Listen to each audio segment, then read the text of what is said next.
आज मैं आपके लिए लेकर आई हूँ विंटर स्पेशल जूसी मोमो की रेसिपी। सर्दियों के मौसम में इस तरह से मोमो बना के खाने से बहुत ज़्यादा टेस्टी लगता है। और साथ में आज एक पपीते की बहुत ही ज़्यादा मज़ेदार टेस्टी चटपटी चटनी की रेसिपी भी शेयर करूँगी। और मोमो की तीखी लाल चटनी की भी रेसिपी शेयर करूँगी। और मेरे आज के पूरे दिन का रूटीन भी शेयर करूँगी। तो चलिए स्टार्ट करते हैं आज का blog. Hello everyone, welcome back my YouTube channel. तो अभी मैं और हस्बैंड जा रहे हैं आर्मी कैंटीन पे सामान लेने के लिए। और ये अभी सुबह का टाइम है, सुबह का सारा काम हमारा कंप्लीट हो गया है। तो नाश्ता करने के बाद अभी हम जा रहे हैं कैंटीन पे।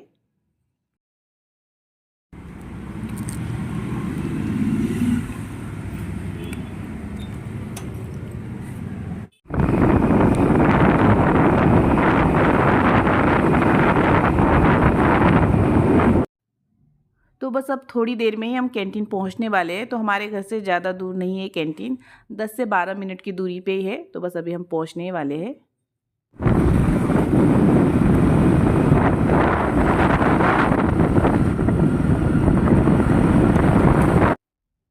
तो अभी घर वापस आ गए हम कैंटीन से सामान लेके। तो अभी पूरा सामान मिला नहीं, आधा ही सामान मिला है। तो 3-4 दिन के बाद फिर से कैंटीन पे जाना पड़ेगा सामान लेने के लिए।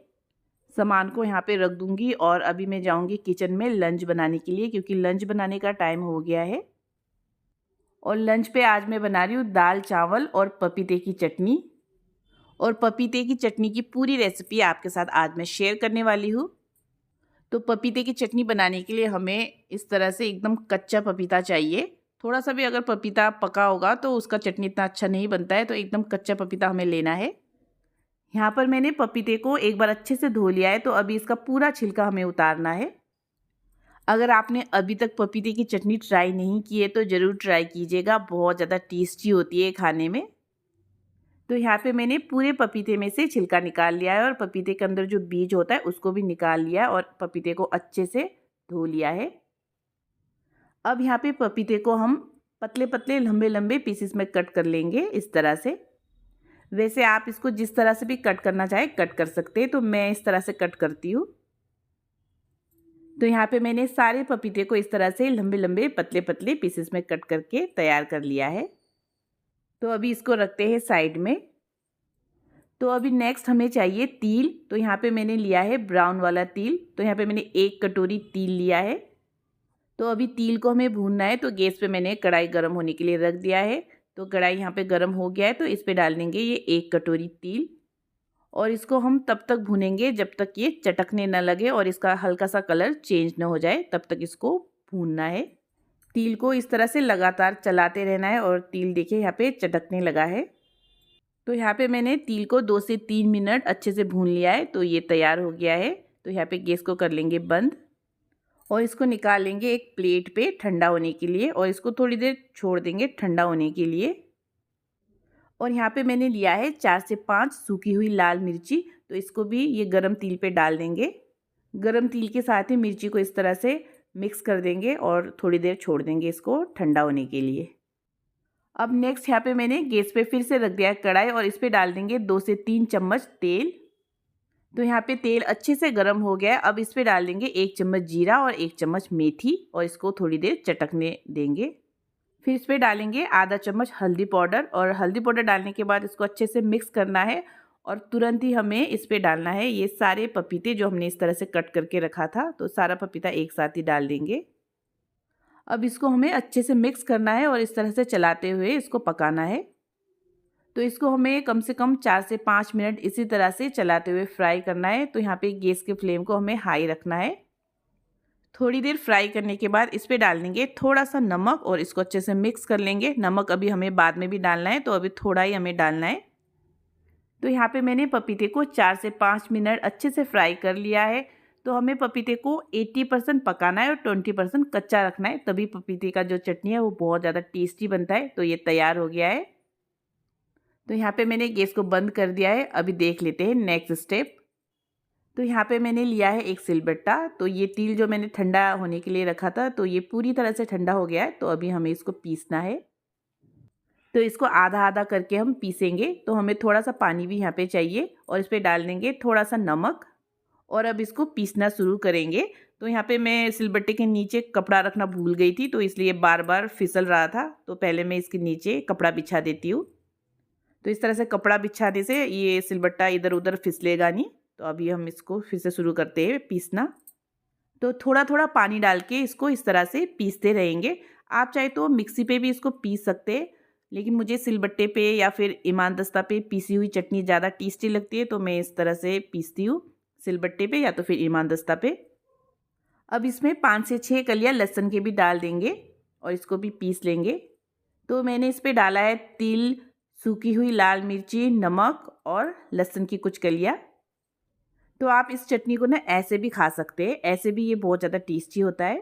तो यहाँ पे मैंने आधा चटनी पीस लिया है, तो इसको निकाल लेते हैं और बाकी का जो तिल बचा हुआ है उसको भी पीस के हम सारी चटनी को तैयार कर लेंगे।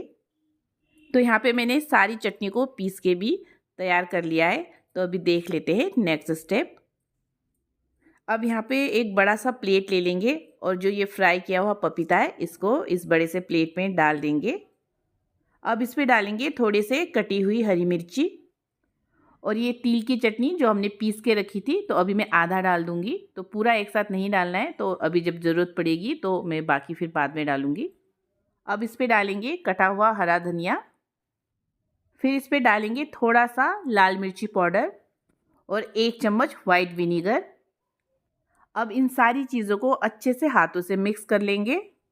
तो मिर्ची आप अपने हिसाब से डाल सकते हैं। अगर आप तीखा कम खाते हैं तो आप हरी मिर्ची को थोड़ा सा कम डाल सकते हैं, या फिर जो सूखी मिर्ची मैंने इस पे डाली है उसको भी आप थोड़ा सा कम डाल के बना सकते हैं। वैसे चटनी थोड़ी सी ज़्यादा स्पाइसी, तीखी, चटपटी ही अच्छी लगती है, लेकिन अगर आप तीखा कम खाते हैं तो आप अपने हिसाब से मिर्ची को ऐड कर सकते हैं।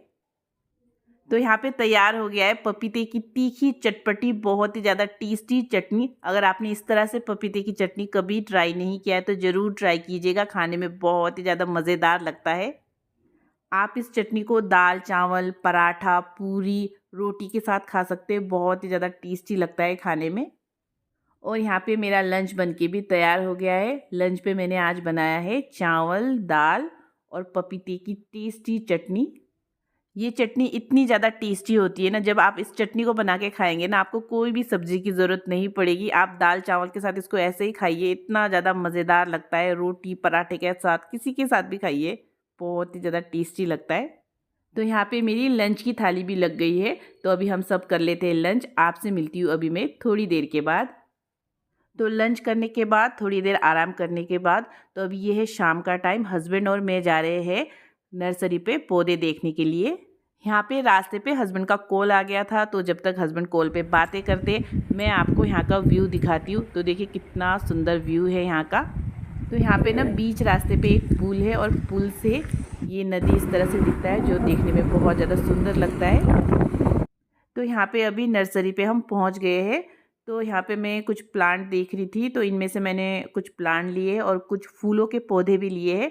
तो घर पे जाके मैं आपको दिखाती हूँ मैंने कौन से प्लांट और फूलों के पौधे लिए हैं। तो अभी हम आ गए घर पे, तो मैं आपको दिखाती हूँ मैंने कौन कौन से प्लांट लिए हैं। तो एक तो ये वाला प्लांट लिया है मैंने, तो इसका नाम पता नहीं क्या था, मैं भूल गई। और दूसरा वाला ये वाला, इसका भी मुझे नाम याद नहीं है। और एक ये वाला प्लांट भी मैंने लिया है। तो ये वाला प्लांट मैंने पहले भी लिया था, पता नहीं वो कैसे मर गया मेरा, तो ये फिर से लिया है मैंने। और यहाँ पे भी है, तो यहाँ पे भी कुछ प्लांट और कुछ फूलों के पौधे। इसको पहले मैं पॉलीथीन बैग से निकाल लेती हूँ। तो यहाँ पे मैंने बाकी के पौधों को भी पॉलीथीन बैग से निकाल लिया है।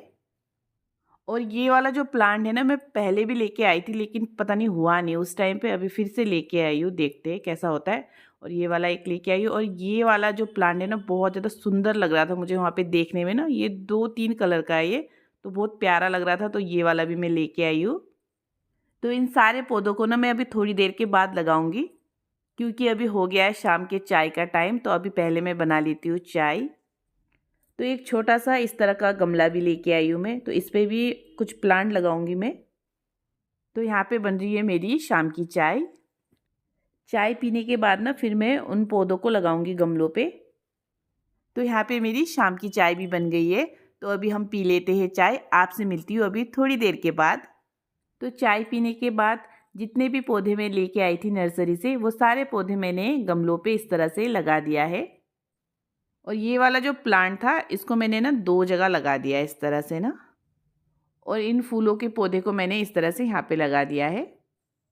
तो अभी हो गया है डिनर बनाने का टाइम, और डिनर पे आज मैं बना रही हूँ पोर्क मोमो। तो इसकी पूरी रेसिपी आपके साथ शेयर करूँगी। तो यहाँ पे मैंने लिया है 1 किलो पोर्क कीमा, और यहाँ पे मैंने लिया है आधा किलो प्याज जिसको मैंने बारीक कट कर लिया है, और हमें अदरक लहसुन भी चाहिए जिसको मैंने यहाँ पे कूट लिया है, और 1 चम्मच अजीनोमोटो और 1 कटोरी कटा हुआ हरा धनिया भी चाहिए। और बाकी की चीज़ों को जब मैं डालूँगी तब मैं आपको बता दूँगी। अब यहाँ पे ले लेंगे एक बड़ा सा बाउल, और इस पे डाल देंगे सबसे पहले कीमा को। फिर इस पे डाल देंगे ये बारीक कटा हुआ प्याज। तो जितना हम कीमा लेंगे उसका आधा हमें प्याज लेना है। फिर इस पे डाल देंगे ये कुटी हुई अदरक लहसुन को। फिर इस पे डालेंगे 1 चम्मच अजीनोमोटो।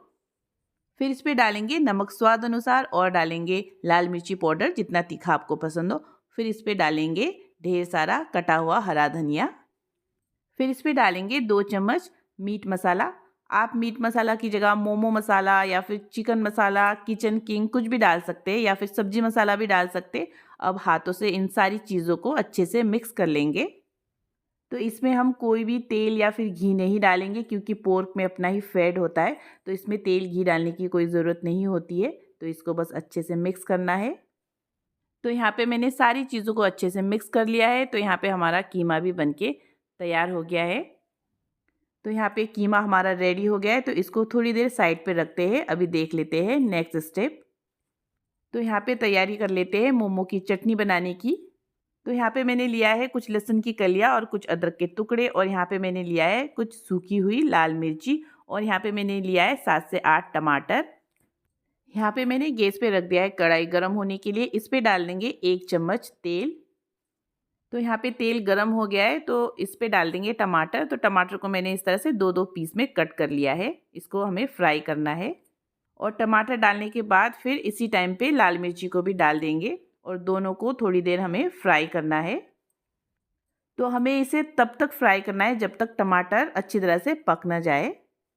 अब इस पे मैं डाल रही हूँ आधा चम्मच अजीनोमोटो। तो अजीनोमोटो डालने के बाद भी इसको थोड़ी देर और हमें पकाना है। तो यहाँ पे ये तैयार हो गया है, टमाटर अच्छे से गल गया है। तो यहाँ पे गैस को कर लेंगे बंद, और इस पे डाल देंगे कुछ टुकड़े अदरक के और कुछ कलियाँ लहसुन के, और इस पे डाल देंगे आधा चम्मच नमक, और इसको अच्छे से मिक्स करके थोड़ी देर ठंडा होने के लिए छोड़ देंगे। और यहाँ पे मैंने मोमो बनाने के लिए मैदे को भी गूंद के तैयार कर लिया है, और यहाँ पे थोड़ा सा सूखा मैदा भी डाल देंगे। तो यहाँ पे हमारा मैदा भी तैयार है, और यहाँ पे हमारा कीमा भी तैयार है। तो चलिए फिर शुरू करते हैं मोमो को बनाना। तो यहाँ पे मैंने इस तरह से छोटे छोटे बॉल्स बना के पहले तैयार कर लिए हैं। तो इसको अभी हमें बेलना है। तो चलिए शुरू करते हैं इसको बेलना। तो पतले पतले से शीट्स बना के हमें तैयार करने हैं पहले। तो जितने पतले आपके शीट्स होंगे उतने ही ज़्यादा टेस्टी आपका मोमो बनेगा। तो पहले कुछ शीट्स हम बना के तैयार कर लेंगे। अब यहाँ पे हम एक शीट्स लेंगे, और इस पे हम भरेंगे कीमा को। तो इस पे 1 चम्मच के करीब मैं कीमा डालूँगी। बहुत ज़्यादा भर के भी नहीं डालना है, और बहुत कम भी नहीं डालना है। तो इस पे 1 चम्मच कीमा हम डालेंगे, और इसको अभी हम फोल्ड करेंगे। तो यहाँ पे मैंने इसको इस तरह से फोल्ड कर लिया है। तो ये मोमो बन के तैयार हो गया है। तो बस इसी तरह से बाकी सारे मोमो को हम बना के तैयार कर लेंगे। यहाँ पे मैं लंबे वाले डिज़ाइन के मोमो बना रही हूँ। आप चाहे तो गोल वाले डिज़ाइन के मोमो भी बना सकते हैं। अगर आप इसके अलावा वेज मोमो, चिकन मोमो की रेसिपी देखना चाहते हैं तो मेरे चैनल पे पहले से ही अपलोड है, आप जाके देख सकते हैं। तो यहाँ पे मैंने सारे मोमो बना के तैयार कर लिया है। अब है बारी इसको स्टीम करने की। तो ढक्कन लगा के इसको अभी हमें स्टीम करना है। तो यहाँ पे मैंने मोमो के बर्तन को गैस पे रख दिया है। तो इसको हमें कम से कम 40 मिनट पकने के लिए छोड़ देना है। तो यहाँ पे ये भी पूरी तरह से ठंडा हो गया है। तो इसको हमने थोड़ी देर पहले फ्राई करके रखा था। तो अब इसका हम बना लेते हैं चटनी। तो यहाँ पे मैंने चटनी भी पीस ली है। तो ये मोमो की लाल वाली चटनी है, बहुत ज़्यादा तीखी होती है ये। आप इस चटनी को ना मोमो के अलावा दाल चावल, रोटी, पराठा, पूरी किसी के भी साथ खा सकते हैं। ये बहुत ज़्यादा टेस्टी होता है खाने में। तो यहाँ पे पूरे 40 मिनट हो गए मोमो को स्टीम होते हुए। तो यहाँ पे मोमो पूरी तरह से पक के तैयार हो गया है। तो यहाँ पे मैं गैस को कर लूँगी बंद और अभी मैं आपको दिखाती हूँ इसकी प्लेटिंग करके। तो चलिए फिर कर लेते हैं इसकी प्लेटिंग। तो लीजिए यहाँ पे हमारी मोमो की प्लेटिंग भी लग के तैयार हो गई है। तो आप भी इसी तरह से मोमो बना के ज़रूर ट्राई कीजिएगा। सर्दियों के मौसम में मोमो खाने में बहुत ज़्यादा टेस्टी लगता है। अगर आप पोर्क नहीं खाते तो आप चिकन मटन को भी सेम प्रोसेस से इसी तरह से बना के खा सकते हैं। तो देखिए कितना ज़्यादा जूसी बना है ये मोमो। तो मोमो जितना ज़्यादा जूसी बनता है ना उतना ही ज़्यादा टेस्टी होता है खाने में। अगर आपको और भी जूसी मोमो की रेसिपीज़ देखनी है तो मेरे चैनल पे पहले से ही बहुत सारे मोमोज़ की रेसिपीज़ अपलोड है, आप जाके देख सकते हैं। तो अभी हम सब अपना डिनर एंजॉय करते हैं। तो बस आज के लिए इतना ही। अगर आपको आज का मेरा ये ब्लॉग, मेरी रेसिपीज़ अच्छी लगी हो तो मेरे वीडियो को लाइक शेयर कीजिएगा, मेरे चैनल को सब्सक्राइब कीजिएगा। वीडियो देखने के लिए थैंक यू सो मच। आप लोगों से मैं मिलूँगी नेक्स्ट ब्लॉग पे, तब तक के लिए बाय।